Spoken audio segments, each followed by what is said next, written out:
días. Es un placer poder compartir con todos ustedes esta actividad. Esta actividad está asociada a lo que es aseguramiento de la calidad para lo que es el área de hematología y de hemostasia. Agradezco mucho a los organizadores de la actividad y a todas las asociaciones de profesionales que están dando soporte a esta actividad por permitirme compartir este espacio con todos ustedes. Vamos a compartir 4 jornadas. Durante las 4 jornadas vamos a ir atravesando distintos temas. La idea es hacer algunos espacios entre los distintos temas para que no los agote con la visualización sobre lo que es la pantalla. El primer punto que vamos a tratar básicamente se trata de lo que es una introducción a lo que es la calidad analítica. Vamos a ver lo que son revisión de los criterios de calidad para el proceso general de examen. Vamos a hablar de lo que es verificación del desempeño analítico en analizadores de hematología según la guía de la CLSIH 26A2.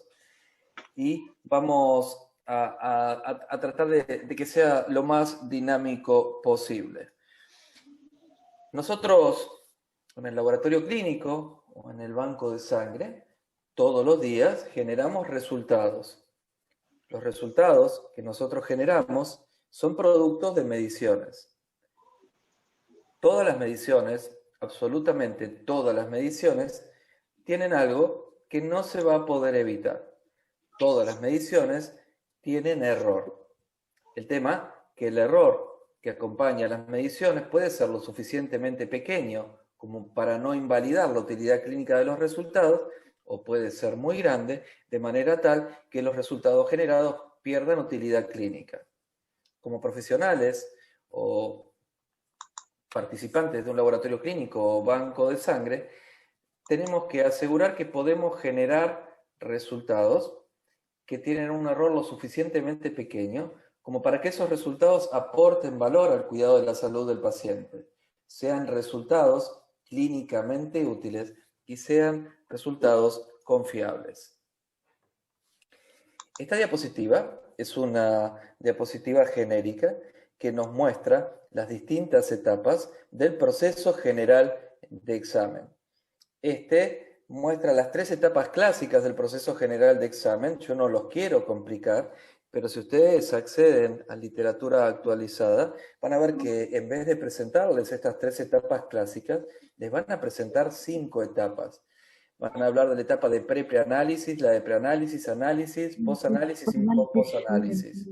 Las 3 etapas clásicas son las etapas de preanálisis, análisis y posanálisis. Les voy a pedir por favor que silencien los micrófonos para que no se generen interferencias. Bien, cuando hablamos de lo que es aseguramiento de la calidad analítica, vamos a tener que contemplar una serie de tareas o actividades que están todas vinculadas entre sí. Todo comienza con lo que se conoce como calificación de equipos. ¿Qué significa calificar un equipo? Calificar un equipo significa asegurar que el equipo fue instalado en el laboratorio clínico o banco de sangre de manera correcta y está en condiciones de funcionar como dice el fabricante que debería funcionar. Una vez que se decide incorporar una plataforma analítica, se dispara este proceso que se conoce como calificación de equipos. La calificación de equipos es el proceso de asegurar que un equipo es adecuado para su uso previsto. Le quiero dar dos noticias, ¿no? Una buena y una no tanto. Primero, es que lo más probable es que la mayoría de los equipos que ustedes utilizan en sus laboratorios clínicos o en sus bancos de sangre hayan sido calificados, porque si no, no podrían funcionar como deberían funcionar. Esa es la buena noticia. La mala noticia es que es muy probable que ustedes conserven poca evidencia de la correcta instalación de la plataforma analítica. El proceso de calificación de equipos es un proceso documentado. Y la falla más grande que se genera en el entorno del laboratorio clínico y en el entorno del banco de sangre es la ausencia de documentación del proceso de calificación de equipos. El proceso de calificación de equipos cuenta con una serie de etapas. Pensemos en lo siguiente. Vamos a pensar que todos nosotros formamos parte de un servicio de hematología y surge la necesidad de incorporar una nueva plataforma analítica. Lo primero que tenemos que tener muy claro es qué es lo que nosotros esperamos o qué es lo que nosotros necesitamos de la plataforma analítica que vamos a incorporar. Es decir, debemos definir con claridad cuáles son las especificaciones de desempeño que esperamos tenga la plataforma analítica que nosotros vamos a incorporar. Y salimos a buscar qué hay disponible en el mercado que cumpla con lo que nosotros necesitamos.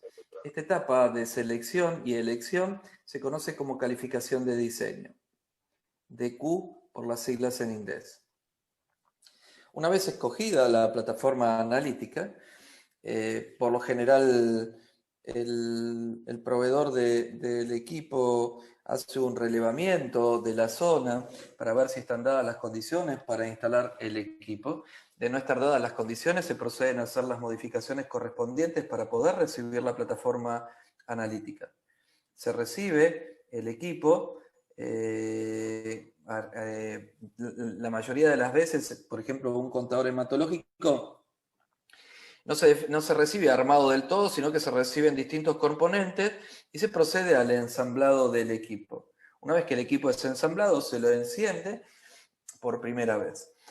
Todas las actividades que acabo de mencionar están contempladas dentro de lo que se conoce como calificación de instalación, IQ por sus siglas en inglés. Una vez instalado y encendido el equipo, el personal de la casa comercial que está instalando el equipo tiene que proceder a calibrar o realizar verificaciones de calibración de fábrica de los componentes críticos de la plataforma analítica instalada.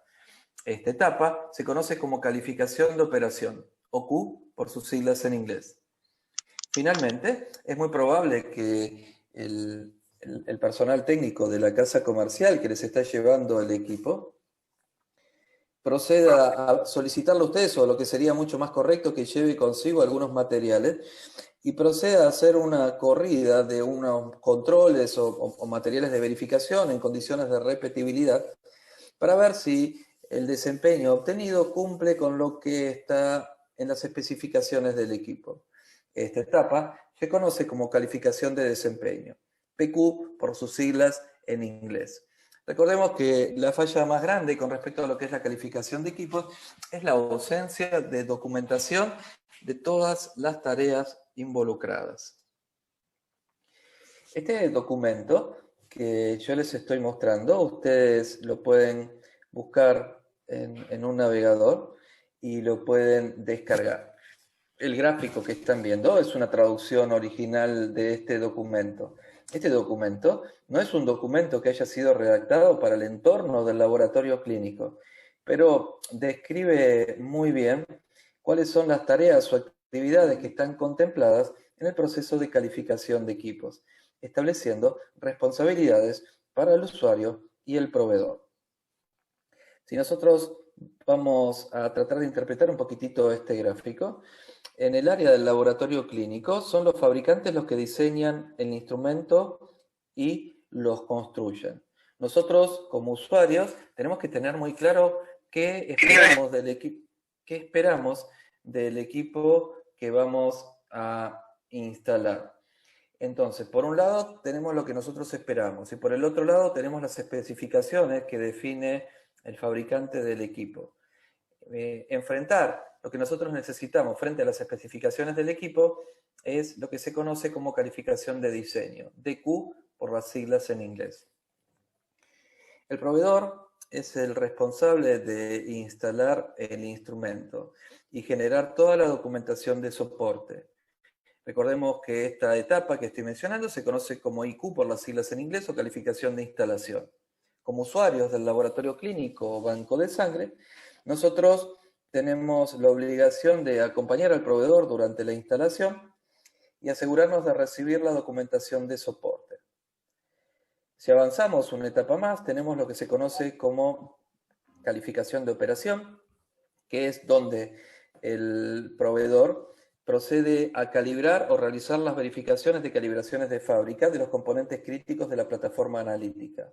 Nosotros, como usuarios, tenemos que acompañar al proveedor y asegurarnos de recibir y aprobar la documentación y los registros que se generan en esta etapa. La última etapa, recuerden que este documento es un documento que está armado para lo que es la industria farmacéutica, no es específico del laboratorio clínico, está invertido las responsabilidades en lo que corresponde a cómo las responsabilidades se van a distribuir en el entorno del laboratorio clínico. En la etapa de calificación de desempeño, PQ por sus siglas en inglés, es el proveedor el que debería ser el responsable de llevar a cabo esta calificación inicial de desempeño. Y nosotros como usuario deberíamos conservar la documentación que se genera.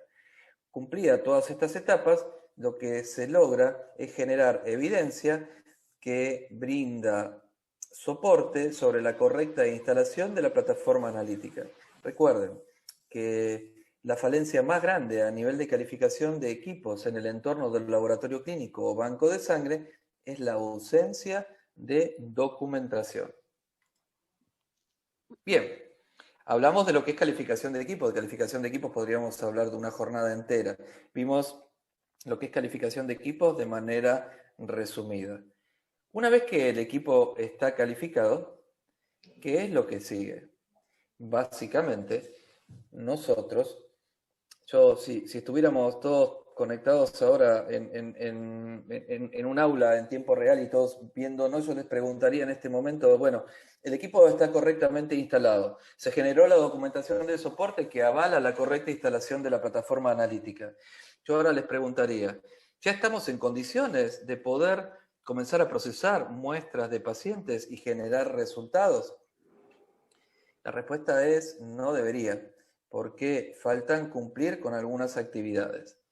La primero que tengo que hacer cuando yo instalo una nueva plataforma analítica es definir especificaciones de desempeño analítico para los distintos procedimientos de medida que voy a implementar en esta plataforma analítica.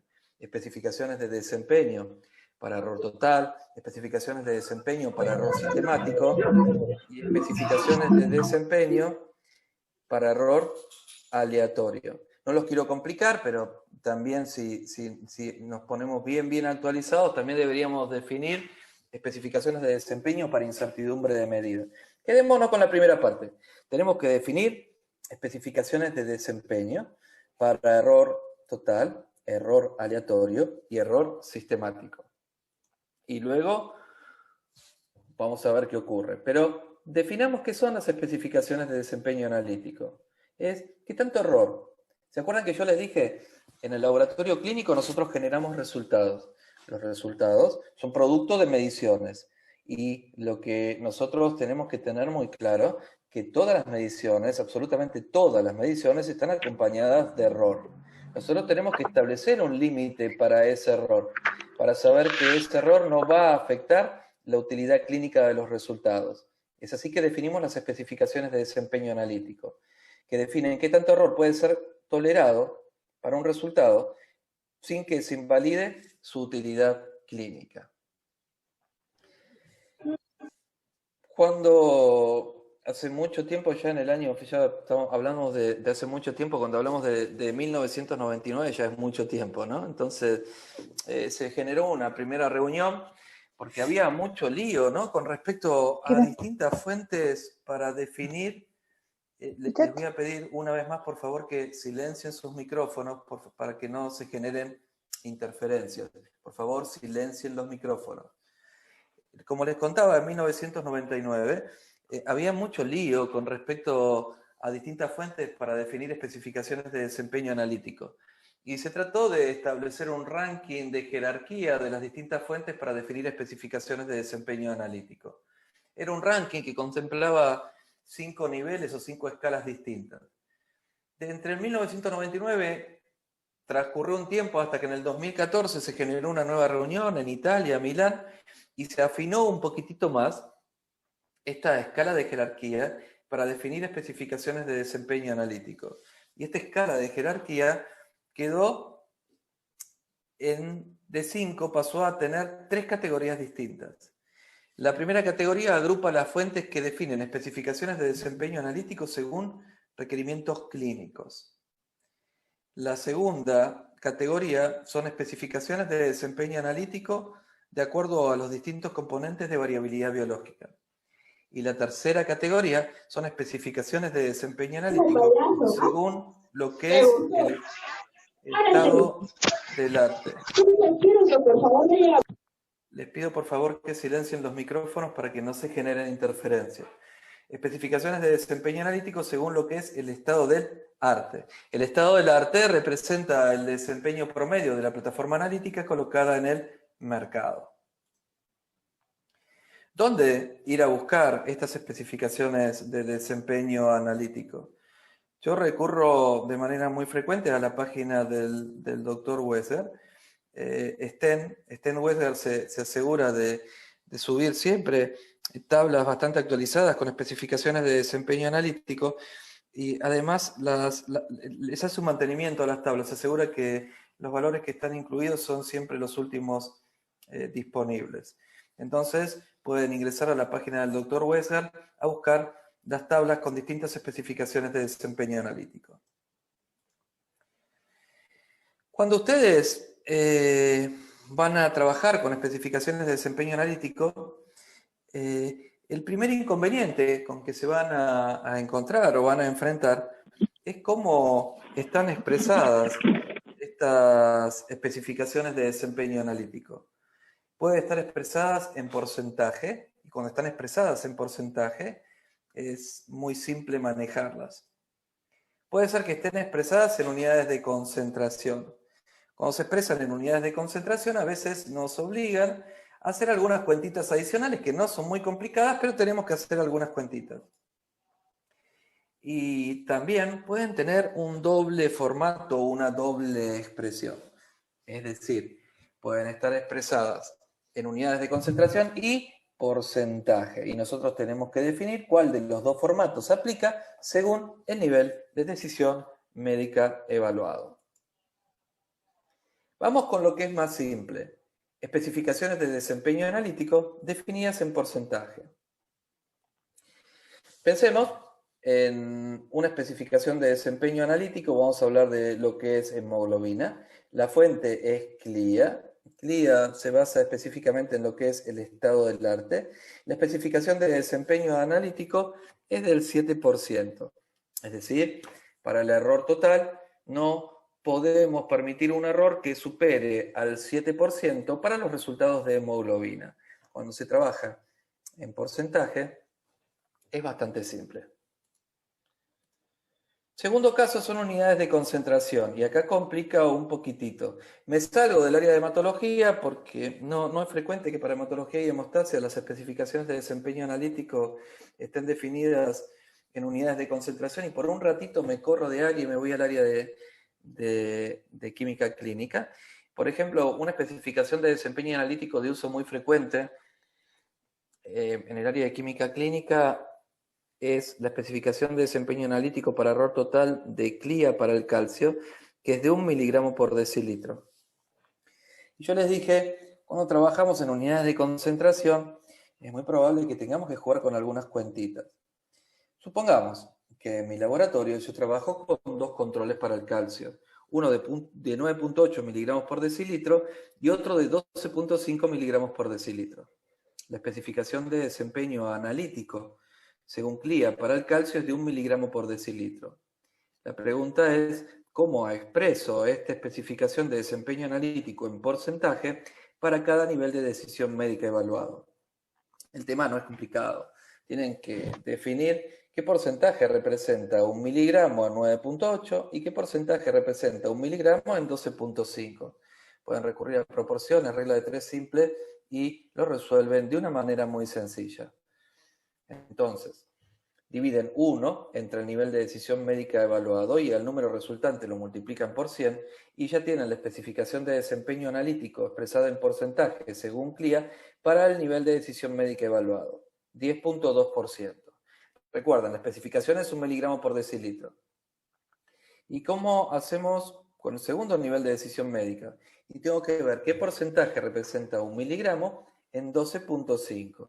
Aplico esta ecuación y representa un 8%. Entonces, para el primer nivel, la expresión en porcentaje es de 10,2 y para el segundo nivel, la expresión en porcentaje es de 8,0. Ahora, recuerden que la especificación de desempeño analítico es única, 1 miligramo por decilitro. Bien,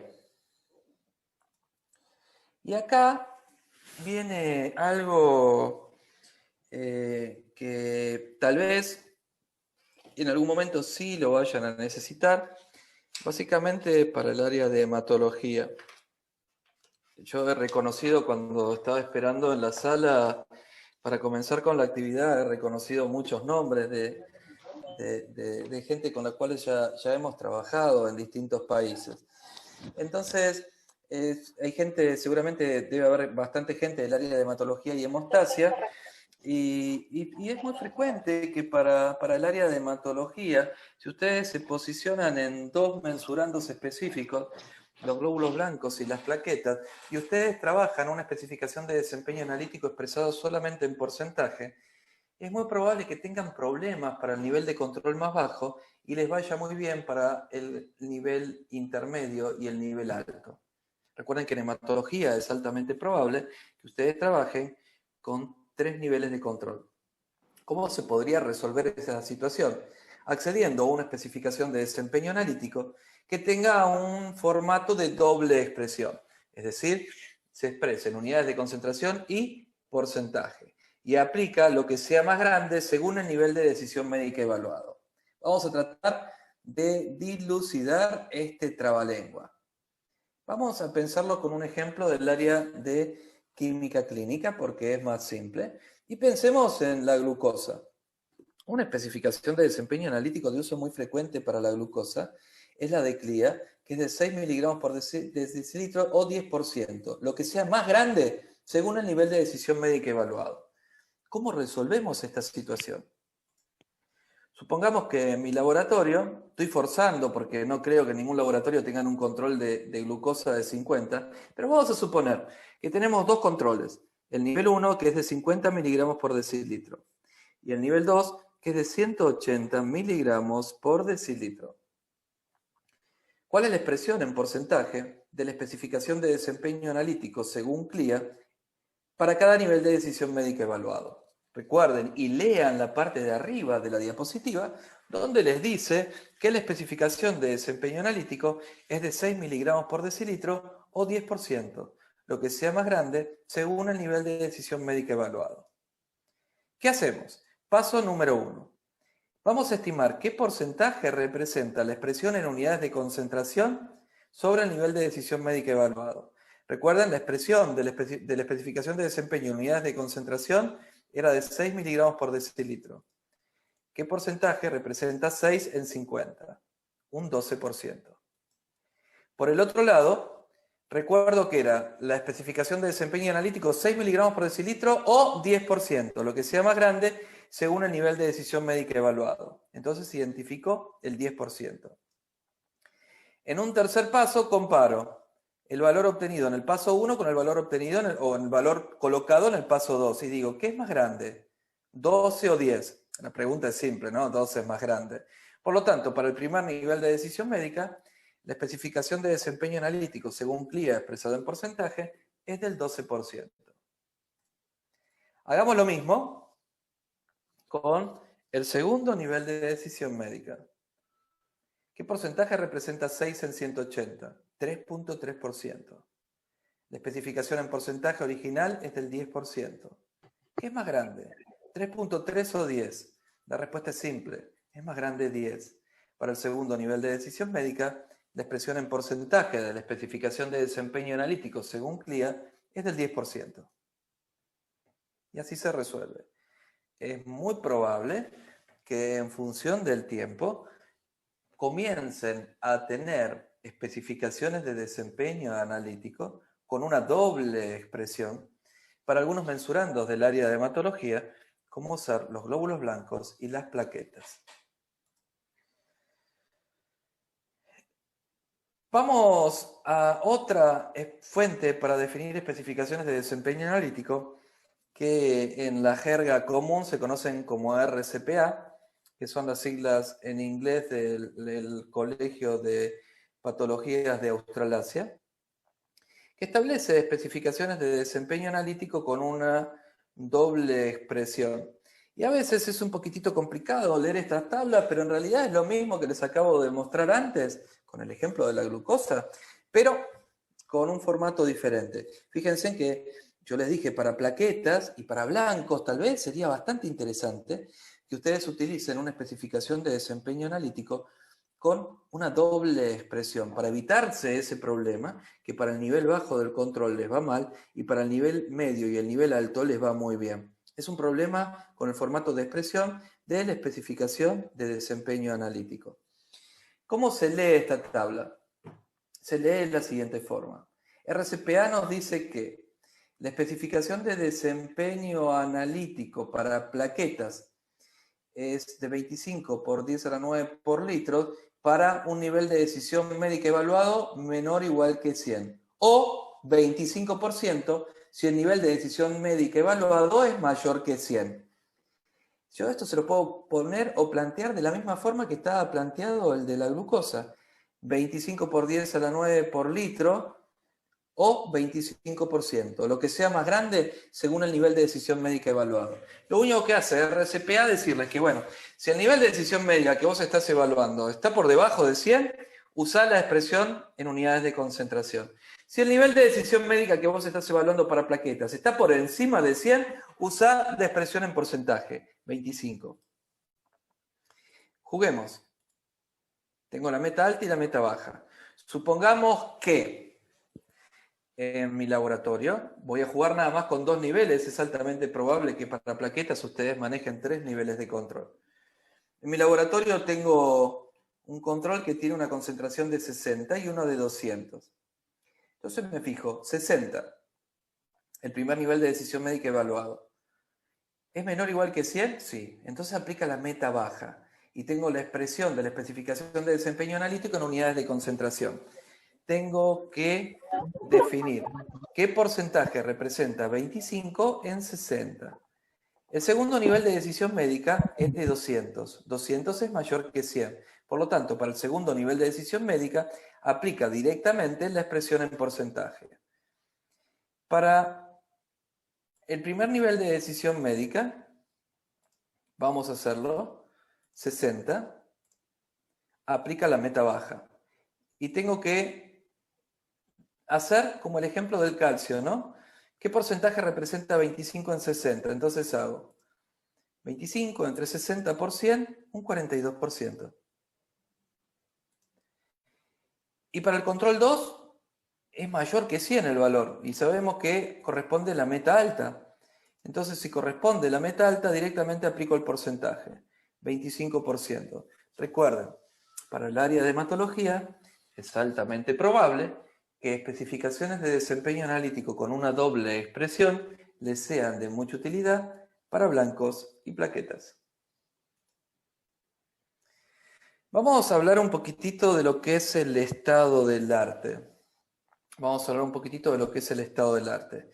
Recordemos que lo que es el estado del arte es el desempeño promedio de la plataforma analítica colocada en el mercado.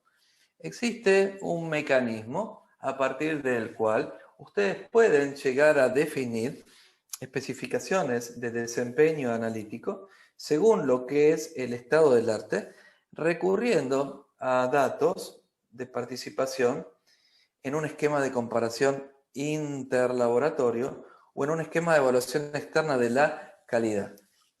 Recuerden que en el área de hematología es muy frecuente que los fabricantes de los distintos equipos les compartan a ustedes la posibilidad de participar en sus esquemas de comparación interlaboratorio. ¿Qué es un esquema de comparación interlaboratorio? Un esquema de comparación interlaboratorio consiste en comparar datos de control estadístico interno de la calidad. Es decir, ustedes reciben un lote de control interno. Corren los controles internos todos los días para liberar sus corridas analíticas. Al final del mes van a agrupar esos datos y se los van a enviar al proveedor del material de control. El proveedor del material de control va a comparar sus datos de control interno con el de otros laboratorios que tienen el mismo equipo, el mismo contador hematológico y por ende los mismos reactivos genéricos, el mismo calibrador y la misma trazabilidad metrológica con los resultados. Y así les va a permitir obtener de manera periódica esta comparación una estimación del error aleatorio y una estimación del error sistemático de manera periódica. El coeficiente de variación de grupo de un esquema de comparación interlaboratorio es un coeficiente de variación obtenido en condiciones de reproducibilidad que nos va a ser de utilidad para definir especificaciones de desempeño analítico según el estado del arte. Me voy de los esquemas de comparación interlaboratorio y pienso que participo con mis contadores hematológicos en un esquema de evaluación externa de la calidad. Recibo una muestra ciega, dependiendo del programa en el cual participen, le voy a recibir la muestra ciega con diferentes frecuencias, ¿no? Hay esquemas que tienen una frecuencia quincenal, otros esquemas tienen una frecuencia mensual y otros esquemas tienen frecuencias, o sea, 4 o 5 desafíos por año. Depende en qué esquema estén participando ustedes. Van a comparar el resultado que ustedes van a obtener en esa muestra con los resultados obtenidos por otros laboratorios que tienen el mismo contador hematológico, con los mismos líquidos genéricos y el mismo calibrador. El coeficiente, les pido por favor que silencien los micrófonos para que no se generen interferencias. El coeficiente de variación de grupo en condiciones de reproducibilidad les va a ser de utilidad para definir especificaciones de desempeño analítico según el estado del arte. Bien. Vamos, es el primer ataque estadístico de la noche, pero no es difícil. Vamos a ver algo que es muy simple y les va a ser de mucha utilidad. Vamos a trabajar con un estadístico. Yo a veces lo hago, ¿no? Digo, cuando voy a trabajar con un conjunto de datos, voy a decir, vamos a calcular la media de este conjunto de datos. Y en realidad, si yo lo hago de esta manera, no lo estoy haciendo de manera correcta, porque tengo que decir qué tipo de media voy a calcular. Voy a calcular la media aritmética o promedio. Pero existen distintos tipos de media. Podemos tener la media cuadrática, la media geométrica, la media ponderada. Bien. Vamos a trabajar con uno de estos tipos de media, que es la media ponderada de una variable X. Definamos cuál va a ser nuestra variable X. La variable X va a ser el coeficiente de variación en condiciones de reproducibilidad. Recordemos que este valor lo puedo haber obtenido a partir de la participación en un esquema de comparación interlaboratorio o a partir de la participación en un esquema de evaluación externa de la calidad.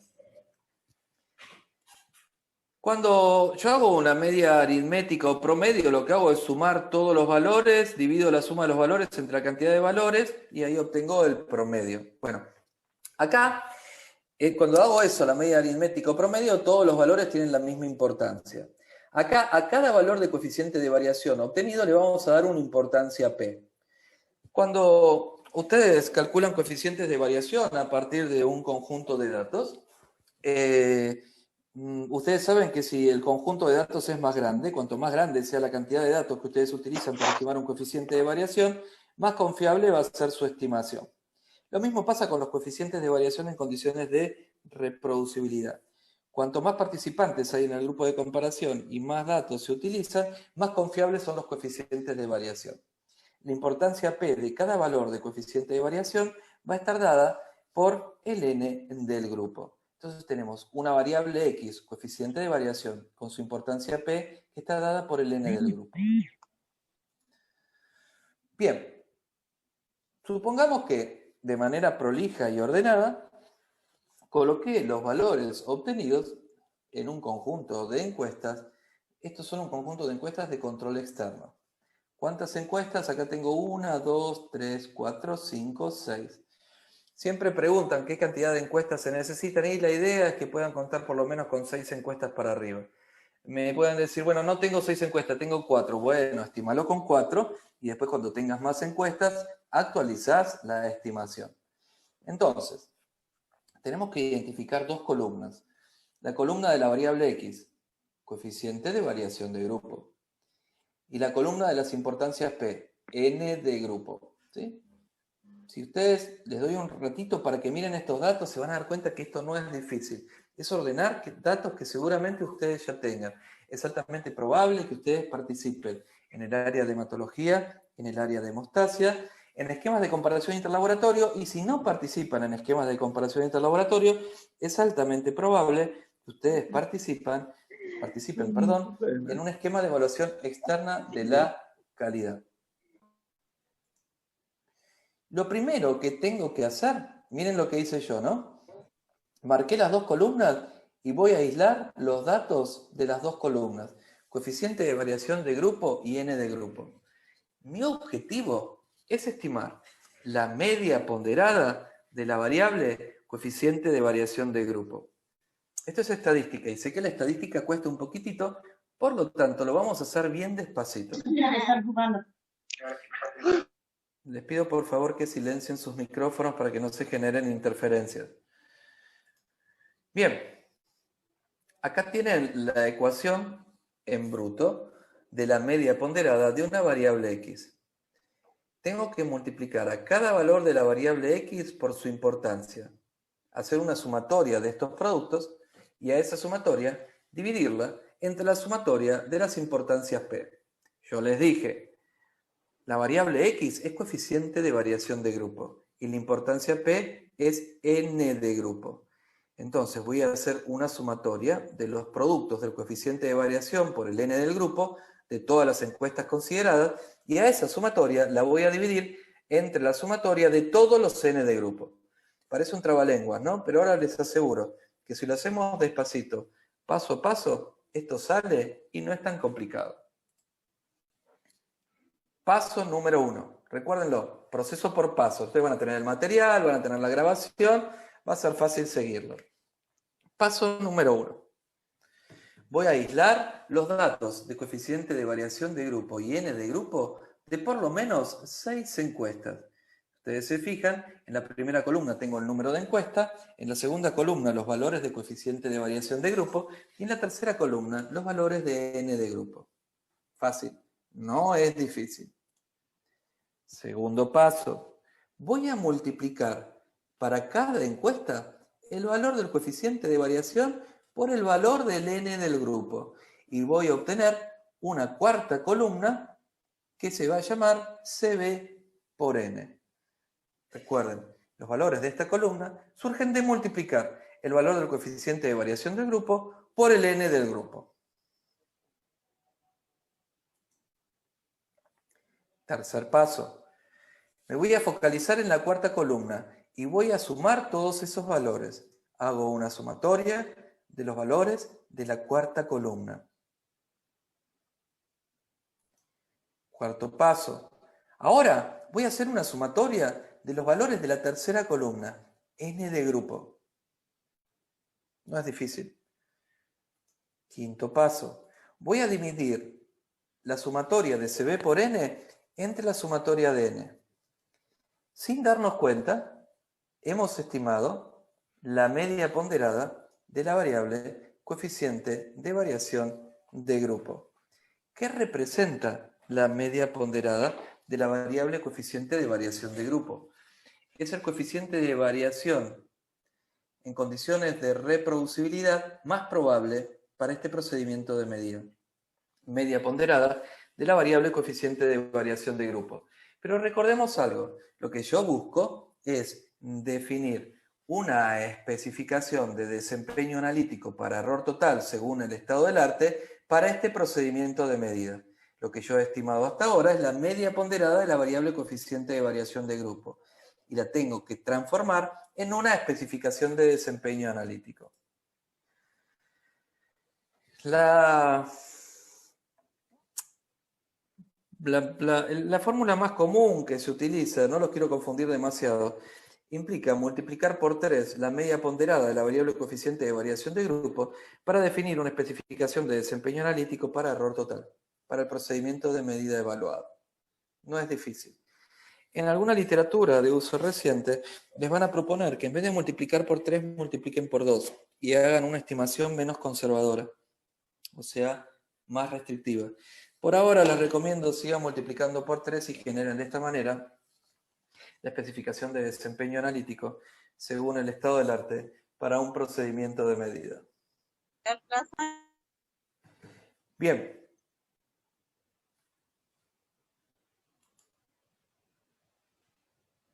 Vamos a ver ahora.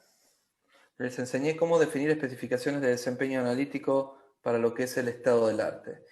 Estamos trabajando un taller que es específico del área de hematología y de hemostasia, ¿no? Entonces, vamos a recurrir a la página del Dr. Weser para mostrarles... hay alguien que está dibujando sobre la pantalla. Vamos a borrar los dibujos y le pido que por favor no dibujen más.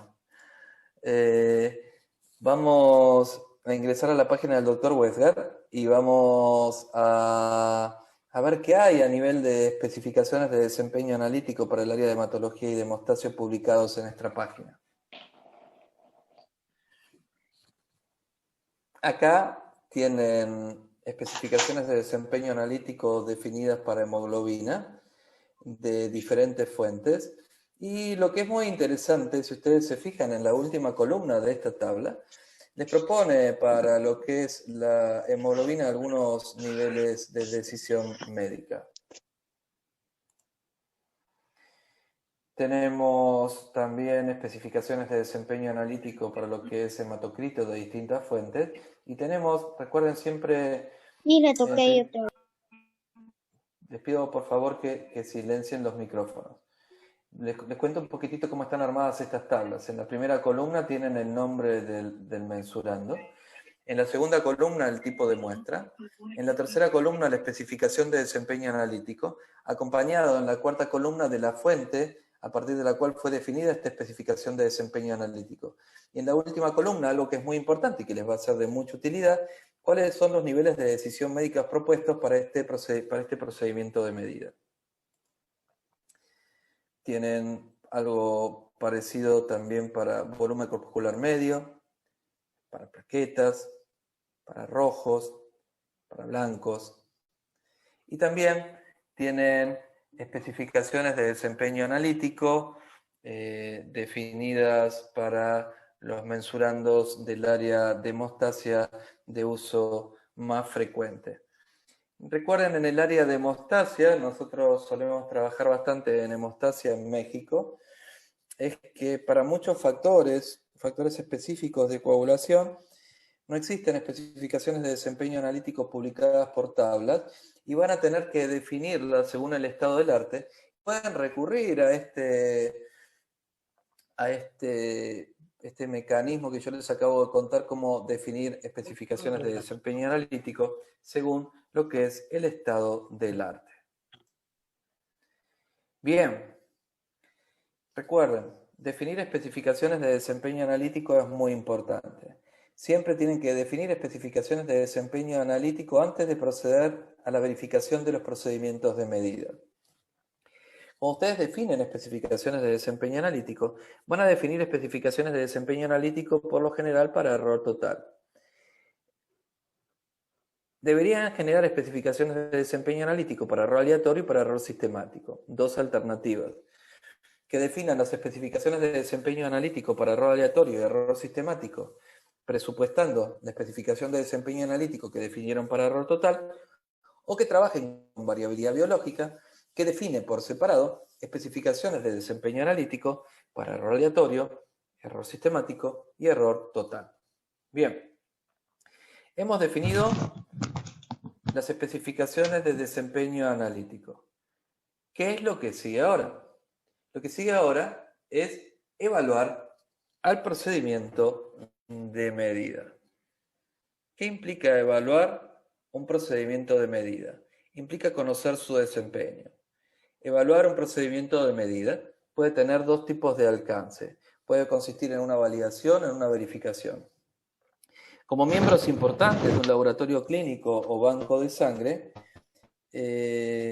nosotros tenemos que saber cuándo corresponde validar y cuándo corresponde verificar un procedimiento de medida. Evaluar un procedimiento de medida básicamente implica conocer su error. Recordemos, vuelvo a algo que es muy reiterativo, ¿no? Pero es algo que lo tenemos que tener muy claro para que entender qué es el aseguramiento de la calidad analítica. Sabemos que en el laboratorio clínico o banco de sangre nosotros generamos resultados y todos los resultados que nosotros generamos son producto de mediciones y todas las mediciones tienen error. Evaluar un procedimiento de medida implica conocer el error que se genera en sus resultados para poder discernir si ese error puede ser tolerado o es demasiado grande. ¿Qué tipos de error? Tenemos que conocer el error aleatorio y el error sistemático. Recordemos que una evaluación puede consistir en una validación y una verificación y nosotros tenemos que tener claro cuándo corresponde validar y cuándo corresponde verificar un procedimiento de medida. Con esta guía, con la H26 en el área de hematología, la llevan bastante simple porque esta guía les define cuándo corresponde validar, cuándo corresponde verificar, qué parámetros tienen que ser validados y qué parámetros tienen que ser verificados. Vamos a recurrir, ya sea para validar o verificar los parámetros de desempeño del procedimiento de medida, a herramientas estadísticas. Las herramientas estadísticas son los protocolos. Y algo que es muy importante, ya sea cuando validan o cuando verifican, es que los criterios de aceptación para estas evaluaciones son inicialmente estadísticos y posteriormente clínicos. O sea, recurren a una prueba estadística y ponderan los resultados de la prueba estadística frente a la especificación de desempeño analítico que ustedes han escogido para el procedimiento de medida. Entonces, yo les dije, evaluar un procedimiento de medida puede tener dos tipos de alcance. Puede consistir en una validación o puede consistir en una verificación. Como personal importante en el entorno de un laboratorio clínico o un banco de sangre, es fundamental que nosotros podamos identificar cuándo corresponde validar o cuándo corresponde verificar un procedimiento de medida. Primero, vamos a recurrir a este documento. Este documento es un documento muy interesante porque es un documento que está disponible de manera gratuita en la web. Y bueno, para nosotros que estamos en América Latina, es que este documento cuenta con una versión original en español. Y ustedes lo pueden descargar de manera gratuita en la web. El documento es el VIM, VIM, el Vocabulario Internacional de Metrología. Los invito a que cada vez que ustedes tengan que acceder a una definición metrológica en el entorno del laboratorio clínico o banco de sangre, traten de recurrir a este diccionario de metrología, el VIM, V-I-M. Vamos a la definición que nos da esta guía de lo que es una validación. Verificación de los que requisitos especificados son adecuados para un uso previsto. Y vamos a la segunda definición, verificación. Aportación de evidencia objetiva de que un elemento dado satisface los requisitos especificados. Parece un trabalengua, ¿no? O sea, les tiré dos definiciones y si los dejo con estas dos definiciones hasta son medias confusas y uno puede pensar que estas son definiciones que en algún punto se están superponiendo. En realidad no lo hacen. Vamos a ver cuáles son las diferencias entre una validación y una verificación. Validar, me voy para atrás, validar un procedimiento de medida implica identificar cada uno de los parámetros de desempeño del procedimiento de medida, definir límites permisibles, evaluar cada uno de los parámetros y enfrentar los resultados obtenidos frente a esos límites permisibles que se han definido. Esa es una validación. Los protocolos que se utilizan para validar un procedimiento de medida suelen ser relativamente complejos. ¿Y qué significa que sean relativamente complejos? Que es muy probable que duren varios días, y impliquen una gran cantidad de determinaciones. Se validan todos los parámetros de desempeño. ¿Cuándo corresponde validar un procedimiento de medida? Corresponde validar un procedimiento de medida cuando el procedimiento de medida ha sido desarrollado por el laboratorio clínico. No es un procedimiento de medida comercial, que ya viene validado por el fabricante, sino que ha sido desarrollado por el laboratorio clínico. En ese caso, corresponde validar el procedimiento de medida. ¿En qué otra circunstancia corresponde validar un procedimiento de medida? Supongamos que nosotros tenemos un procedimiento de medida comercial que ha sido validado para su uso previsto por un fabricante, pero nosotros trabajamos de manera distinta. Modificamos el procedimiento de medida y no trabajamos como recomienda el fabricante que deberíamos trabajar. En este caso, corresponde validar el procedimiento de medida porque nosotros estamos trabajando de una manera diferente a la que propone el fabricante. ¿En qué otra circunstancia corresponde validar un procedimiento de medida? Supongamos que esto no es muy frecuente en el área de hematología, a veces sí es frecuente en el área de hemostasia. Supongamos que tengo un equipo de una determinada casa comercial, pero los reactivos de esa casa comercial son un poquito caros. Entonces, ¿qué hago? Accedo a reactivos de otra casa comercial diferente y los coloco sobre este equipo. Si yo miro el inserto del reactivo que estoy usando, no existe una validación de ese reactivo para el equipo donde yo lo estoy colocando, porque es un equipo de una marca y un reactivo de una marca diferente. Recordemos, esto no es frecuente para hematología, pero sí puede darse en el área de hemostasia. En ese caso, corresponde validar el procedimiento de medida. Otro caso, que es bastante común, que a veces se suele pasar como muy rapidito y uno se saltea con este caso, ¿no? Es que supongamos que tenemos un procedimiento de medida que ha sido validado para trabajar con sangre entera por el fabricante. Y yo me pongo creativo y decido que voy a trabajar este procedimiento de medida en sueroplasma. La validación está hecha por el fabricante para sangre entera, no para sueroplasma. Yo estoy trabajando fuera de especificación. En este caso también debería validar el procedimiento de medida. Me corro. Nos vamos a la verificación.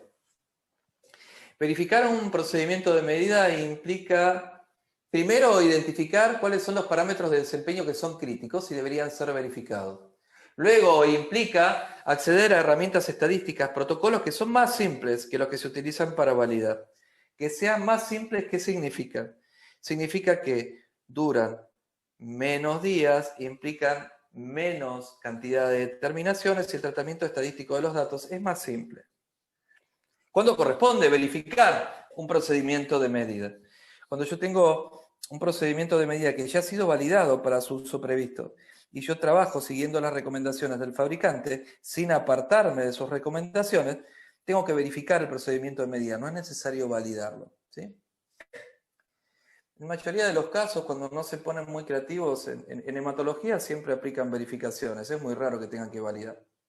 Ahora, en el área de hemostasia, como hemos identificado, en el área de hemostasia, como hemos identificado que a veces se usan combinaciones de equipos y reactivos, a veces tienen que validar y no se puede verificar.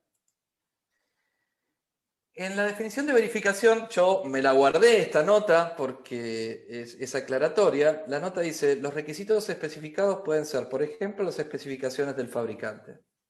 Entonces, verificar un procedimiento de medida implica demostrar que yo en mi laboratorio o en mi banco de sangre puedo obtener un desempeño comparable para los parámetros de desempeño crítico al que obtuvo el fabricante al momento de validar el procedimiento de medida. Y además puedo asegurar que ese desempeño cumple con las especificaciones de desempeño analítico que yo he definido para el procedimiento de medida.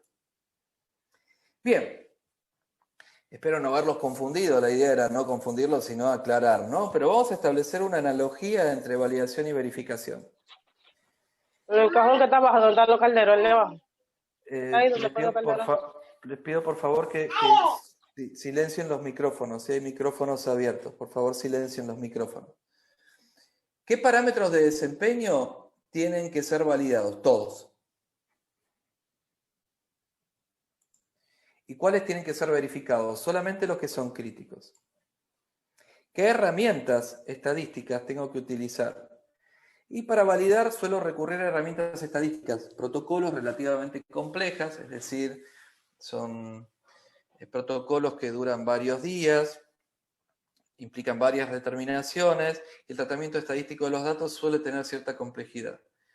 Las herramientas estadísticas que se utilizan para las verificaciones son relativamente más simples, menos determinaciones, menos complejo el tratamiento, son más simples. Cantidad de días. Para validar, la validación es un proceso, yo creo que con algunos de los que están presentes hemos trabajado algunos procesos de validación y saben que un proceso de validación dura varios días. Los procesos de verificación bien planificados son muchos más cortos. La cantidad de determinaciones que se consumen para validar se consumen muchas y eso impacta mucho sobre los costos del laboratorio. Para verificar, si nos ordenamos y hacemos las cosas de manera prolija, no son tantas, son muchas menos. Bien, bueno, buenas noticias para el área de hematología, también para el área de hemostasia, ¿no? Esta guía, la H26, es bastante explícita sobre cuáles son los parámetros de desempeño que son críticos y tienen que ser verificados para este tipo de procedimientos de medida. Y en hemostasia la cosa no es tan complicada. Bien, ustedes saben que hay una norma ISO, que es la norma ISO 15189, que habla de requisitos para la calidad y la competencia. ¿Qué nos dice esta norma sobre lo que es verificación de procedimientos analíticos? Nos dice que cuando vaya a verificar un procedimiento de medida, yo tengo que tener disponible la información que generó el fabricante al momento de validar su procedimiento de medida. En el área de hematología es un área bastante particular porque a diferencia de otras áreas, la información de la validación que llevó a cabo el fabricante del procedimiento de medida la van a encontrar en el manual del equipo. Entonces, a diferencia de otras áreas que esta información la encuentran en los insertos de los reactivos, en el área de hematología la encuentran en el manual del equipo. En el área de hemostasia no, en los insertos de los reactivos. La norma ISO 15189 nos dice que se tiene que proceder a una verificación independiente del desempeño analítico declarado. ¿Independiente qué significa? Que la tiene que hacer el laboratorio o el banco de sangre. ¿Qué es lo que no vale? Y es una práctica bastante difundida en América Latina. Que le encarguemos al proveedor de la prueba que lleve a cabo las verificaciones. Eso no es una verificación independiente. Si ustedes hacen eso, le tienen que pedir al proveedor de la prueba que les venga a procesar también las muestras, y no lo van a hacer. Nos dice que la verificación tiene un modelo estadístico, pero a su vez tiene que tener un modelo clínico, es decir, trabajan con un protocolo que establece un desempeño desde un punto de vista estadístico y enfrentan ese desempeño a una especificación de desempeño analítico, requisito de la calidad como se mencionaba antes. Y la verificación de procedimientos de medida es un proceso documentado. Acá también a veces se cometen fallas en el entorno del laboratorio clínico o banco de sangre, y las fallas están vinculadas a llevar a cabo las verificaciones, pero no generar la documentación de soporte, no guardar los registros que se generaron durante la verificación del procedimiento de medida. Verificación. ¿Cuáles son los parámetros de desempeño que son críticos? Si pienso en la norma 15.189 y voy a buscar, bueno, a ver, ¿qué me dice la norma 15.189 de cuáles son los parámetros de desempeño que son críticos y deberían ser verificados? Con muchos de ustedes yo trabajé y ustedes saben que la respuesta no les va a gustar, porque la norma no nos declara cuáles son los parámetros de desempeño que son críticos y deben ser verificados. Puedo ir a buscar a la norma 15.189 a ver qué protocolos tengo que usar, cuáles son los mejores protocolos para aplicar. La respuesta que van a recibir de vuelta no va a ser de lo más feliz, porque no los van a encontrar. La norma ISO 15189, con la mayoría de las normas ISO, nos dicen lo que tenemos que hacer, pero no nos dicen cómo. Yo les estaba contando, yo me adelanté y les simplifiqué esta diapositiva antes en la charla y les dije, bueno, hablemos ahora a ver de qué nos dice la 15189 con respecto a lo que es validación, ¿no? ¿Cuándo corresponde validar? Y les dije, así se los presenta como yo se los estoy mostrando la norma 15.189, pero se los voy a simplificar. ¿Cuándo corresponde validar?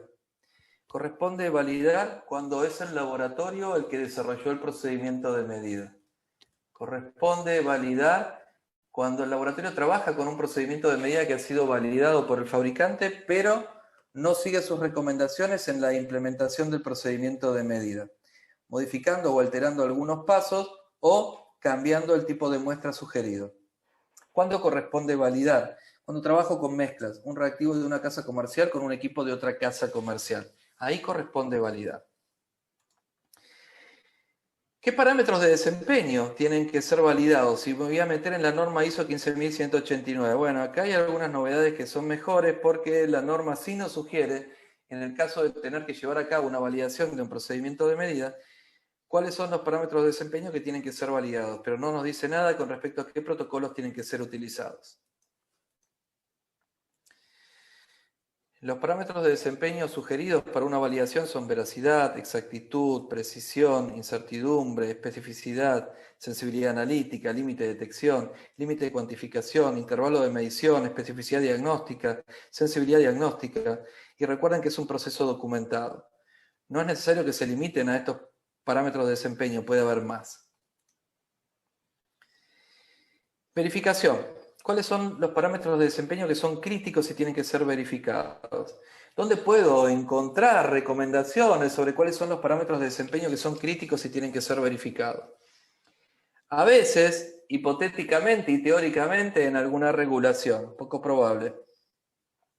Recomendaciones de asociaciones de profesionales o alguna institución, más probable. Algunos organismos de acreditación definen cuáles son los parámetros de desempeño que son críticos y tienen que ser verificados. O si no, en libros y literatura, y más que nada si es literatura aprobada por pares. Recuerden, no se puede verificar lo que no ha sido validado. Se puede verificar los procedimientos de medida que ya han sido validados para su uso previsto y que nosotros implementamos siguiendo las recomendaciones del fabricante. Recordemos que, como yo les estaba contando, es fundamental que ustedes accedan a la información que les brinda el fabricante sobre la validación del procedimiento de medida. No piensen en encontrar un reporte completo de la validación que efectuó, sino van a encontrar pedacitos. ¿Dónde lo van a ver publicado? Estamos en un curso de hematología y hemostasia. En el área de hemostasia, en los insertos de los reactivos. En el área de hematología, en los manuales de los equipos. Eventualmente algún proveedor publica algún documento que contiene un informe de validación. Es un caso hipotético y poco probable. Pero si ustedes se metan en el área de hematología, la llevan bastante simple. ¿Por qué? Porque está esta guía de la CLSI que es la H26A2 y les habla de todo lo que estamos tratando de cubrir en esta serie de encuentros que vamos a mantener. Porque nos habla de validación, verificación y aseguramiento de la calidad para los equipos automatizados del área de hematología. Entonces, wow, acá en este área la llevamos mucho mejor. Recuerden que en otras áreas esto no es así. Esta guía define cuáles son los parámetros de desempeño que son críticos y tienen que ser verificados para contadores hematológicos.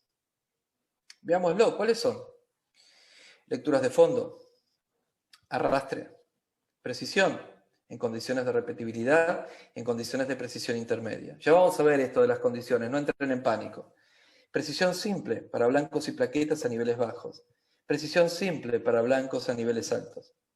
Veracidad, intervalo de medición y límite de cuantificación.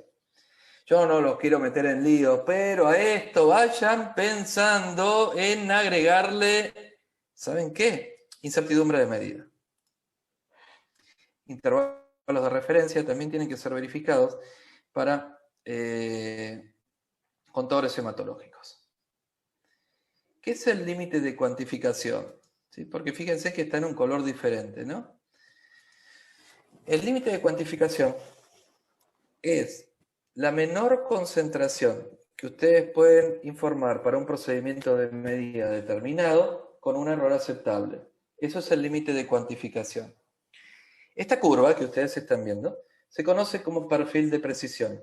Grafica coeficientes de variación en el eje de las Y frente a valores asignados en el eje de las X. Tiene forma de canoa y la interpretación de esta curva es que a concentraciones muy bajas de un procedimiento de medida, los coeficientes de variación son muy altos.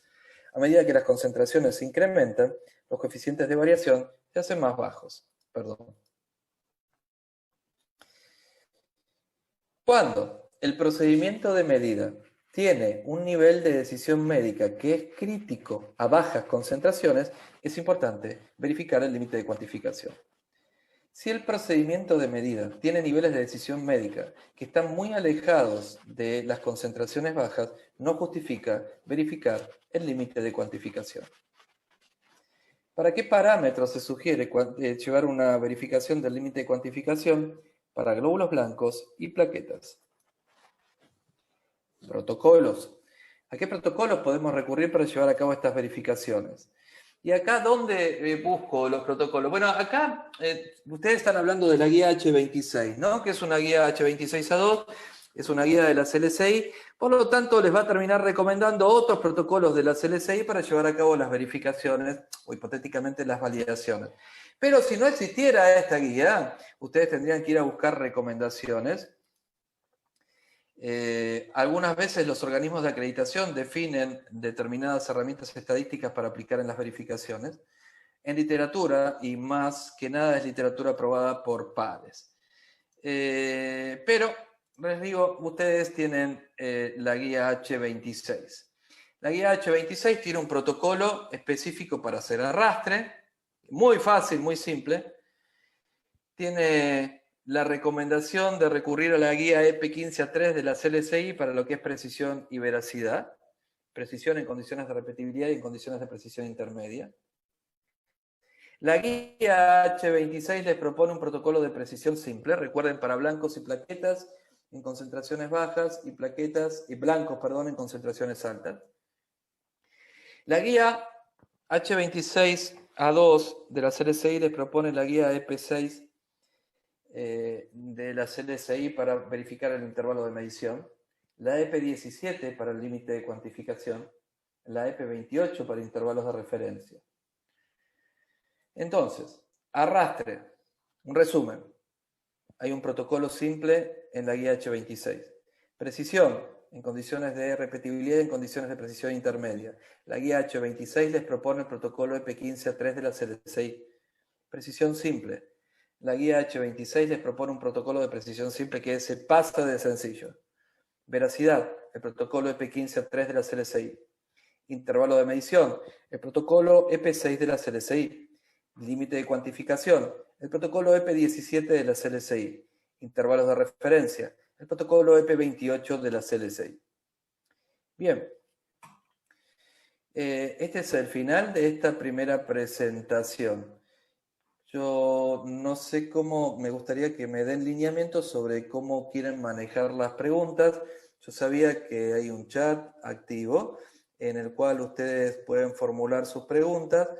Creo que, si no me equivoco, es un chat de Telegram. Y ahí ustedes pueden enviar sus preguntas. Entonces, quedo atento a los organizadores, cómo quieren manejar las preguntas. No sé si quieren generar un espacio de preguntas ahora o las preguntas las pueden formular directamente en el foro del Telegram.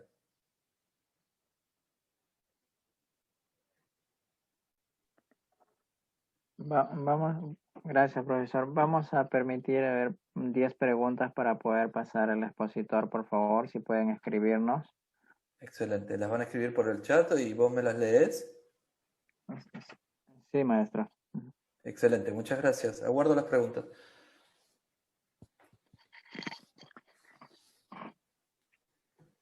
a todos los participantes. A ver si tuvieran alguna pregunta, nos escriben en el chat, por favor.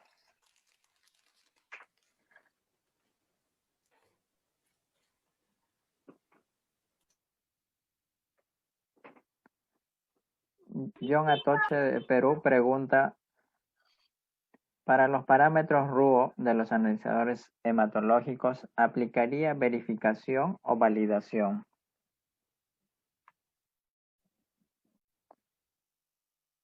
Interesante pregunta. Para los parámetros que son RUO, si no hay... El parámetro que es RUO puede venir con una validación del fabricante. Si viene con una validación del fabricante, se puede aplicar una verificación. Si no viene con validación, va a haber que validarlo.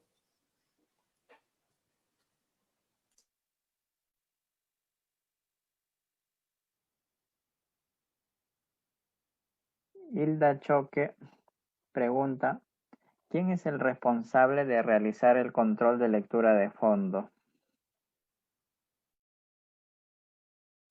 El usuario. Eso es algo que en el área de hematología se debería hacer de manera rutinaria antes de procesar los controles y por lo tanto antes de procesar las muestras. Básicamente la lectura de fondo, si bien durante la instalación el proveedor realiza una verificación inicial de lectura de fondo, la mayoría de los contadores hematológicos sugieren realizar lecturas de fondo antes de proceder al procesamiento de controles y muestras de pacientes para asegurar que las cámaras de lectura no están contaminadas. Tendría que ser algo rutinario por parte del usuario. Gracias, doctor. La doctora Yuri pregunta en el grupo de Telegram, ¿aún pueden emplearse requisitos de calidad de TONGS y ASPEN?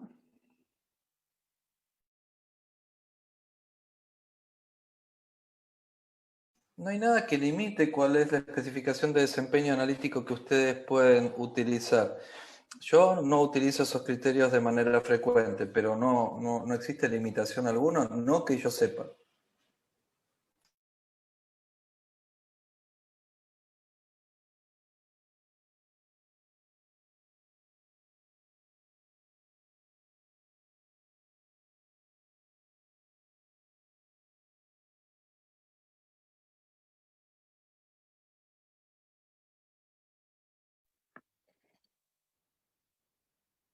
El químico Baltasar de México pregunta, ¿se debe verificar precisión y veracidad para la cuenta diferencial y los parámetros calculados que hacen los equipos automatizados?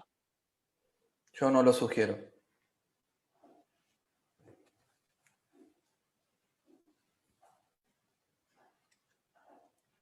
Veo que hay otra pregunta que preguntan si lectura de fondo y background es lo mismo. Sí, el background es la lectura de fondo. Y es lo que se hace en el equipo. Recuerden que la lectura de fondo o background, ustedes la hacen para asegurar que las cámaras no tienen contaminación y están limpias. Veo otra pregunta que dice, para poder analizar con el estado del arte, ¿cuándo podemos utilizar y en relación al cambio de media por el deterioro de los controles de los contadores, cómo se analizan? Lo del cambio de medias se los debo un poquitito para más adelante cuando veamos lo que es control estadístico interno de la calidad.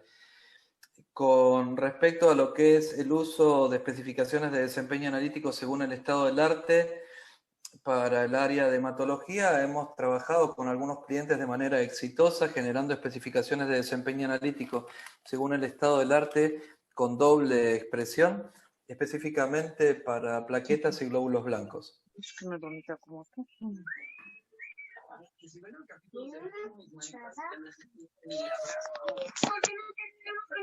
Bienvenida, de nada.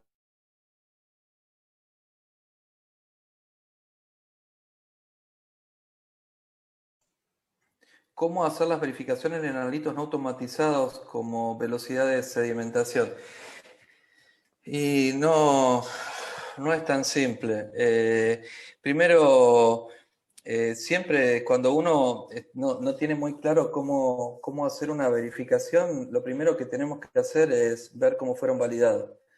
En función de ver cómo fueron validados, identificamos cuáles son los parámetros de desempeño que son críticos y tratamos de generar algún protocolo que nos permita verificar esos parámetros de desempeño que son críticos.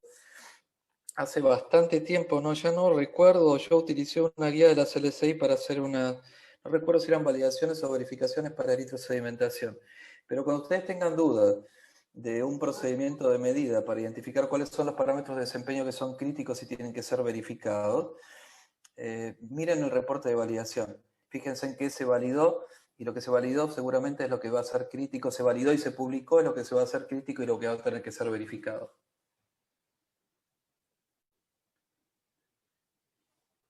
Veo que hay otra pregunta, dice, ¿qué alternativas podemos usar para medir la precisión si no contamos con sangre control de los 3 niveles?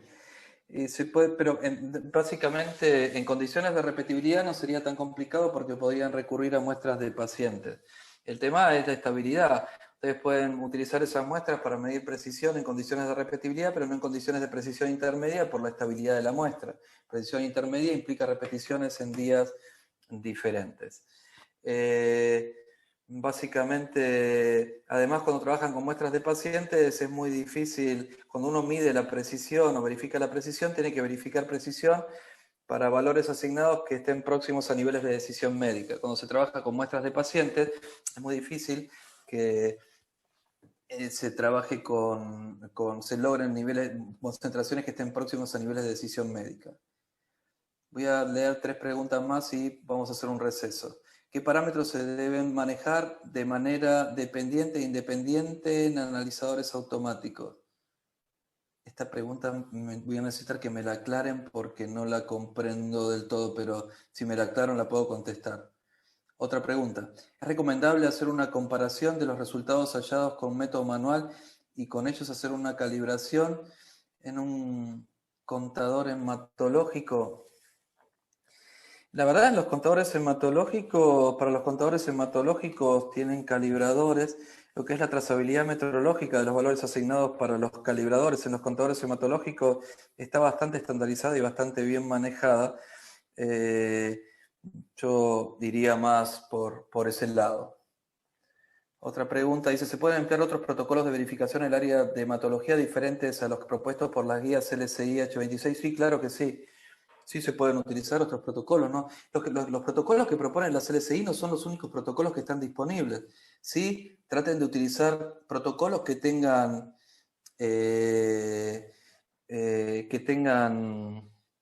algún tipo de soporte o trazabilidad para asegurarse que funcionan bien. Creo que esta es la última pregunta que vamos a contestar antes del receso, mini receso. ¿El fabricante debe entregar un desempeño analítico para cada parámetro del equipo, incluyendo los calculados? Cuando el fabricante, buena pregunta. Dice, el fabricante debe entregar, yo calculo que esto es cuando hace la calificación de desempeño en la instalación inicial, ¿no? Dice, el fabricante debe entregar un desempeño analítico para cada parámetro del equipo, incluyendo los calculados, como HCM, CHCM, etc. Esto es así. Cuando los fabricantes tienen sus procedimientos para la calificación de equipos. Cuando van a evaluar el desempeño posterior a la instalación del equipo, no evalúan todos los parámetros de desempeño, sino que tienen identificados parámetros de desempeño que son específicamente críticos y para esos parámetros de desempeño va a ser las corridas en condiciones de repetibilidad. Eso lo define el fabricante en sus protocolos. Dudo que los parámetros calculados estén alcanzados en estas calificaciones de desempeño iniciales.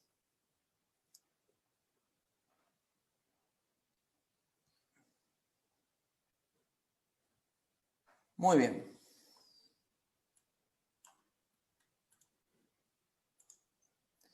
Finalizamos la primera presentación.